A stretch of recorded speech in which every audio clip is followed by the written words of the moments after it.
عسلامة، أنا جميلة بلتي، تقني أول بالمجمع المهني المشترك لمنتوجات الدواجن والأرانب، يعني تبع وزارة الفلاحة.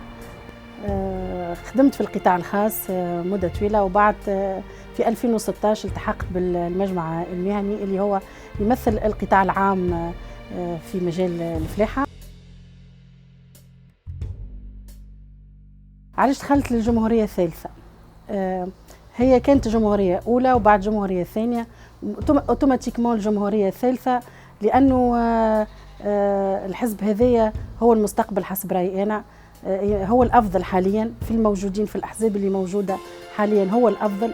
رئيسة متاعو امرأة معناها محترمة برشا على درجة كبيرة من العلم والوطنية، امرأة تحب البلاد، قالت على نفسها أنها تخوض معناها غمار السياسة بالوضع اللي احنا فيه توا، معناها تحل الحزب يعني وتشارك في العمل السياسي بطريقة نظيفة وبطريقة جميلة برشا وبطريقة كما نقولوا احنا منظمة.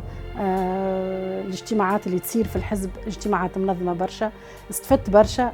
الكوادر اللي موجودة في الحزب معناها ناس وطنيين، ناس بالحق معناها على درجة كبيرة من الوعي والوطنية.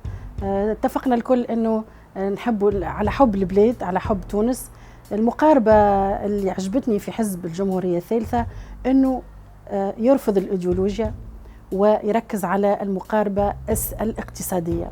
الاقتصاد هي مشكلتنا في تونس حاليا، انه ننهضوا باقتصاد بلادنا، نفهموا ما لنا وما علينا، شنو التحديات اللي عنا مع العالم البرة. احنا توا معناها العالم الكل ولا قرية صغيرة، معناها مانيش معزولين.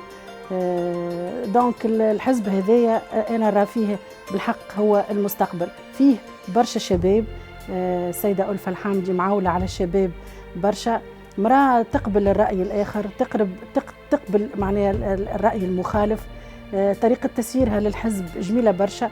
أنا كانت عندي تجارب أخرين مع أحزاب أخرين، وشفت معناها أحزاب أخرين إنهم الرؤساء معناها يرتكز على رأي واحد وعلى فكرة واحدة اللي هي في شخص رئيس الحزب.